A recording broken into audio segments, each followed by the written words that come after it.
as Russell did, and especially those who have travelled long distances. I know Lauren's grandmother's come all the way from England, which I think is pretty special for her wedding, and I'd like you to welcome her, Jo over there. Give her a big round of applause. And I'd also like to thank my sisters who've come across from Melbourne, and a couple of Courtney's cousins, Candice and Oriel, who have also come from Melbourne, which I think is pretty special to travel that distance. And of course everybody else who's here who've come from various places. May I welcome you all on behalf of Courtney and Lauren. I wanted to make a pretty short speech just to welcome Lauren into our family. Russell's already welcomed Courtney, and I know for a fact that Courtney has been welcomed into Russell and Julie's family right from the word go.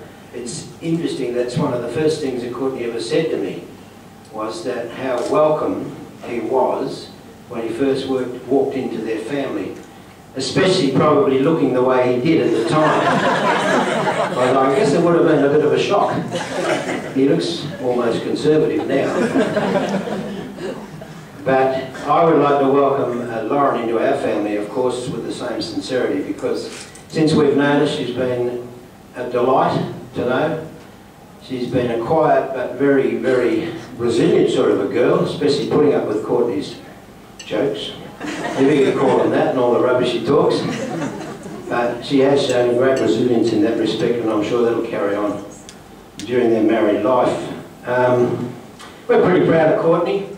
He grew up as a fairly conservative type. He came to Perth and changed his attitude altogether, and turned into something we didn't recognise for a while. But he's sort of almost gone back to normal. But the greatest thing I think about Courtney is the fact that he's always been self-reliant. When he came to Perth, we never had, requests for money. We never had requests for assistance. He always relied on himself to survive, and he's never asked us for anything. And I think that in itself is a great asset to have, that he's capable of looking after himself, and I'm sure, hopefully, capable of looking after Lauren exactly the same way.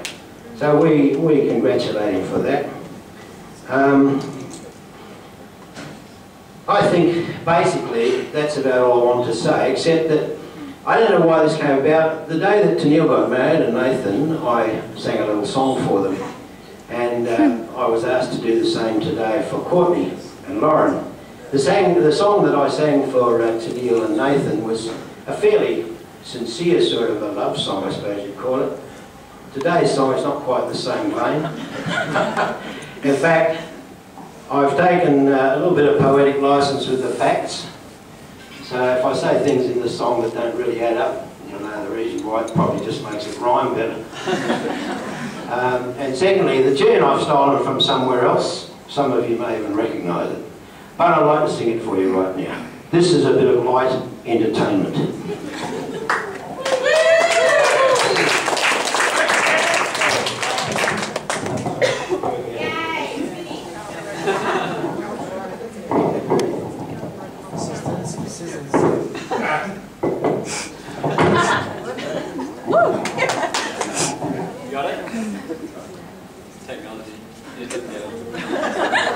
I need an assistant to turn the page.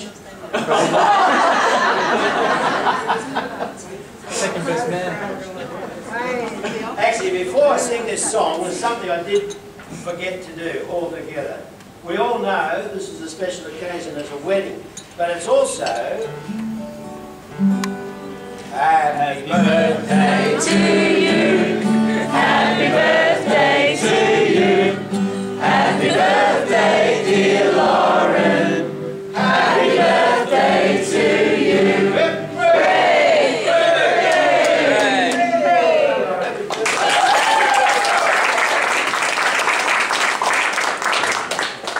Come down here. Hey Frank, haven't you ever been a music assistant before? Down there, you turn over.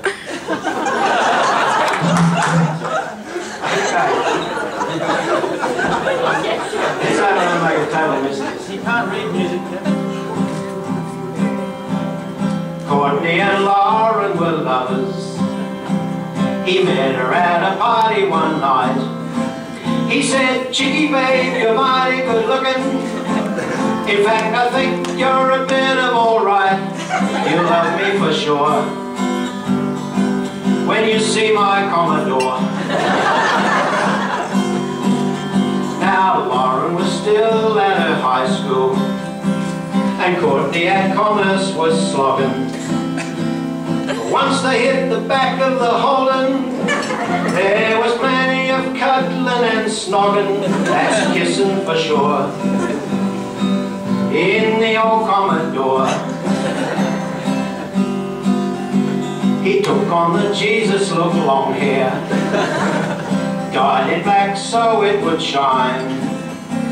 He pierced his lips and his eyebrow, wore some threads that were mighty fine. He's emo, that's cool. Or was he playing the fool?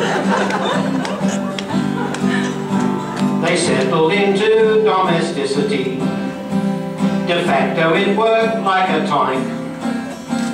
They both started working to pay the bills. Acquired a dog by the name of Sonic. He was a sook. You'd have more fun with a chook. Today they officially done it in matrimonial style. He slipped a ring on her finger and said, "That should keep you happy for a while, on a honeymoon soon. We hope you're over the moon." Now's when reality kicks in. Get a haircut and get a real job. Make a few kids while you're at it. Buy a house and make a few bob. We'll all be here to help from year to year, to celebrate with a beer, to now and then bend your ear, to love your kids when they appear, to help along your career, to wipe away any tear, to wish you happy new year, to live a life without fear. This song had better stop here.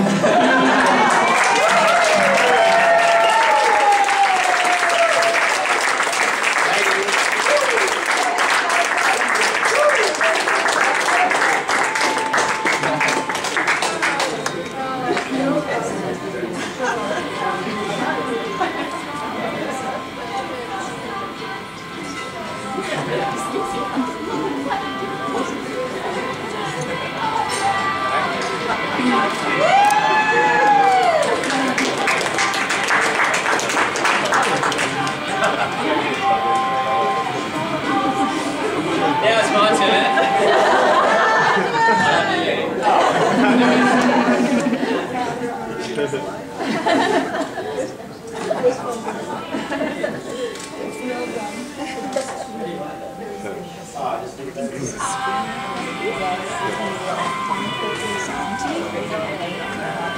Oh, that was bad time to film.